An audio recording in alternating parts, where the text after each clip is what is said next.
আমলকি একাদশী কবে কখন পড়বে এবং এর মাহাত্ম্য বর্ণনা কথা এবং এই একাদশীতে কি কি খাবার খাবেন, কি খাবেন না, কি কাজ করবেন, কি কাজ করবেন না। ফাল্গুন মাসের এই আমলকি একাদশী, যা শুক্লপক্ষের একাদশী তিথিতে পালিত হয়, এবছর 2025 সালের 10ই মার্চ সোমবার পড়েছে। এই জন্য এই দিনটি ভগবান বিষ্ণুর উপাসনার জন্য অত্যন্ত গুরুত্বপূর্ণ দিন। আমলকি একাদশীর মাহাত্ম্য। শাস্ত্রমতে আমলকি একাদশী পালনের মাধ্যমে ভক্তরা পাপমোচন ও পুণ্য লাভ করতে পারেন। এই দিনে আমলকি বা আমলার গাছের পুজো করা হয়, যা ভগবান বিষ্ণুর প্রিয় ফল হিসেবে পরিচিত। বিশ্বাস করা হয় যে এই ব্রত পালনের ফলে জীবনের সমস্ত দুঃখ দুর্দশা দূর হয় এবং ভগবান নারায়ণের বিশেষ আশীর্বাদ লাভ হয়। আমলকি একাদশীতে পালনীয় নিয়মাবলীগুলো কি কি? আপনারা কি পালন করবেন? উপবাস পালন করুন, ভগবান বিষ্ণুর পুজো করুন এবং জাগরণ করুন। উপবাস পালনের দিনে উপবাস রাখা হয়। এই একাদশীর দিনে উপবাস রাখা হয়, তবে স্বাস্থ্যগত কারণে যদি সম্পূর্ণ উপবাস সম্ভব না হয়, তাহলে ফলাহার বা সহজপাচ্য নিরামিষ খাবার আপনি গ্রহণ করুন। ভগবান বিষ্ণুর পুজো করুন, ভক্তিভাবে ভগবান বিষ্ণুর পুজো করুন, আমলকি ফল নিবেদন করুন এবং বিষ্ণু স্তোত্র পাঠ করুন। রাত্রে জাগরণ করে ভগবানের নাম সংকীর্তন করুন এবং ভজন করুন। আমলকি একাদশীতে অপরিহার্য বিষয়সমূহগুলো কি কি? যেগুলো পরিহার্য বিষয় সেগুলো হচ্ছে তামসিক খাবার, শস্য ও দানা, নিন্দা ও মিথ্যাচার। পেঁয়াজ, রসুন, মাংস, মাছ, ডিম ইত্যাদি তামসিক খাবার পরিহার করুন। চাল, গম, ডাল ইত্যাদি শস্য জাতীয় খাবার গ্রহণ থেকে বিরত থাকুন। কাউকে নিন্দা করা, মিথ্যা কথা বলা, কোনো প্রকার নেতিবাচক কর্মকাণ্ড থেকে নিজেকে বিরত রাখুন। উপবাস ভঙ্গর সময় দ্বাদশী তিথিতে সূর্যোদয়ের পরে পালন করুন। এই সময় নির্দিষ্ট নিয়ম মেনে উপবাস ভঙ্গ করা উচিত। আমলকি একাদশী পালনের মাধ্যমে ভক্তরা ভগবান বিষ্ণুর কৃপা লাভ করেন এবং জীবনের সমস্ত পাপ থেকে মুক্তি লাভ করেন। আমলকি একাদশীর মাহাত্ম্য কথা। প্রিয় ভক্তগণ, জয় শ্রীহরি।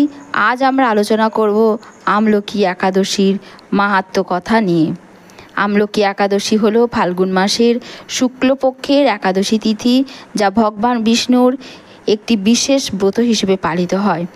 এই একাদশী বিশেষভাবে গুরুত্বপূর্ণ কারণ এটি ভগবান বিষ্ণুর কৃপা লাভের শ্রেষ্ঠ দিনগুলির মধ্যে একটি দিন। এই দিনে আমলকি বা আমলা গাছের পুজো হয়, যা ভগবান বিষ্ণুর অত্যন্ত প্রিয়। যারা এই ব্রত পালন করে তারা সমস্ত পাপ থেকে মুক্তি পান এবং অক্ষয় পুণ্য লাভ করেন। আজকের আলোচনা থেকে আমরা জানব আমলকি একাদশীর পৌরাণিক কি মাহাত্ম্য রয়েছে, কেন এই দিনে আমলকি গাছের পুজো করা হয়, এই ব্রতের ফল, উপকারিতা, কি কি করণীয় ও পরিহার্য বিষয় রয়েছে। ভক্তগণ, আমলকি একাদশীর মাহাত্ম্য সম্পর্কে পুরাণে এক সুন্দর কাহিনী পাওয়া যায়। পৌরাণিক কাহিনী অনুযায়ী একসময় বিদর্ভ নামে এক রাজ্য ছিল, যেখানে এক মহান ধর্মপ্রাণ রাজা চিত্ররথ রাজত্ব করতেন। তিনি এবং তার প্রজারা সবাই আমলকি একাদশী ব্রত করতেন। একবার এক দস্যুদল রাজ্যের এক ভক্তকে আক্রমণ করেন, কিন্তু আশ্চর্যের বিষয়, তাদের অস্ত্র ওই ভক্তের গায়ে লাগলো না, কারণ তিনি আমলকি একাদশীর ব্রত পালন করতেন। সেই রাতে দস্যুরা স্বপ্ন দেখল ভগবান বিষ্ণু স্বয়ং তাদের ধ্বংসের জন্য প্রস্তুত। তারা অনুশোচনা করে এবং পরবর্তী একাদশীতে ব্রত পালন শুরু করে। ফলে তারা মুক্তি লাভ করে এবং তাদের জীবন যায় বদলে। এই কাহিনী আমাদেরকে শেখায় যে আমলকি একাদশী পালনে ভগবান বিষ্ণুর আশীর্বাদ লাভ হয়, পূর্বজন্মের পাপ থেকে মুক্তি পাওয়া সম্ভব হয়। এই ব্রত পালন করলে পরবর্তী জন্মেও সাফল্য ও সুখ লাভ হয়। ভক্তগণ, এই একাদশীর দিন আমলকি গাছের পুজো করা হয়, কিন্তু কেন? আমলকি গাছকে ভগবান বিষ্ণুর প্রতীক হিসেবে ধরা হয়। শাস্ত্রমতে বিষ্ণু এই গাছে বাস করেন। আমলকি একাদশীর আধ্যাত্মিক মাহাত্ম্য অনেক। আমলকি গাছের নিচে বসে বিষ্ণুর পূজা করলে সমস্ত পাপ নাশ হয়।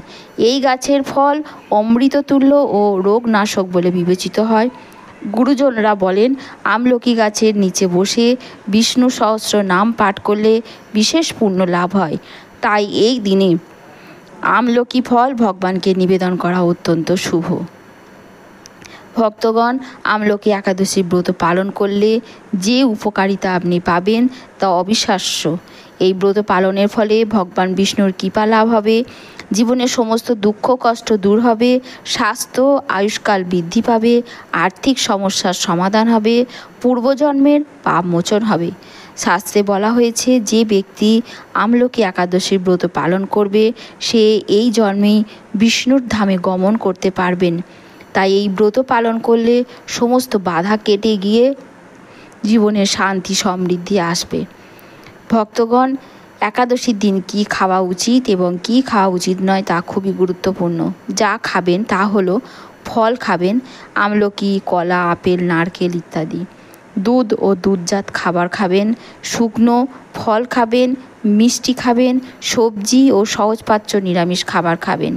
আর যা খাবেন না তা হলো চাল, ডাল, গম, ময়দা, মাছ, মাংস, পেঁয়াজ, রসুন, নুন, তেল, অতিরিক্ত মশলাদার খাবার। এই ব্রতের সঠিক উপায়ে পালন করলে ভগবান বিষ্ণুর কৃপা লাভ করা সম্ভব হবে। আমলকি একাদশীর আরেকটি গুরুত্বপূর্ণ দিক হলো এটি দোল পূর্ণিমার ঠিক আগে আসে। তাই এই একাদশী পালনের মাধ্যমে ভক্তরা দোল পূর্ণিমাকে আধ্যাত্মিকভাবে প্রস্তুত হতে থাকে। এটি রাধাকৃষ্ণের মহোৎসবের জন্য এক পবিত্র সূচনা। তাই আমলকি একাদশী ব্রত আমাদের দোল পূর্ণিমার আনন্দকে আরও বৃদ্ধি করে। প্রিয় ভক্তগণ, আজ আমরা জানলাম আমলকি একাদশীর মাহাত্ম্য কথা, এর পৌরাণিক কাহিনী, আমলকি গাছের গুরুত্ব, ব্রতের ফল ও উপকারিতা, কী খাওয়া উচিত, কী পরিহার করা উচিত। এই পবিত্র একাদশীতে যদি আমরা নিষ্ঠার সাথে ব্রত পালন করে থাকি তবে আমাদের জীবনে ভগবান বিষ্ণুর অশেষ কৃপা বর্ষিত হবে। তাই আসুন আমলকি একাদশীর পুণ্য লাভের জন্য ভগবান বিষ্ণুর শরণ নিই, হরিনাম সংকীর্তন করি, ব্রত পালন করি। জয় শ্রীহরি, জয় বিষ্ণু। ভক্তগণ, যদি এই ভিডিওটি আপনাদের ভালো লেগে থাকে তাহলে লাইক, শেয়ার করুন এবং সদ্গুরু শরণম চ্যানেলটিকে সাবস্ক্রাইব করুন। এরপরে আমরা আরও আধ্যাত্মিক বিষয়ের নানা রকমের ভিডিও নিয়ে আপনাদের সামনে আসব।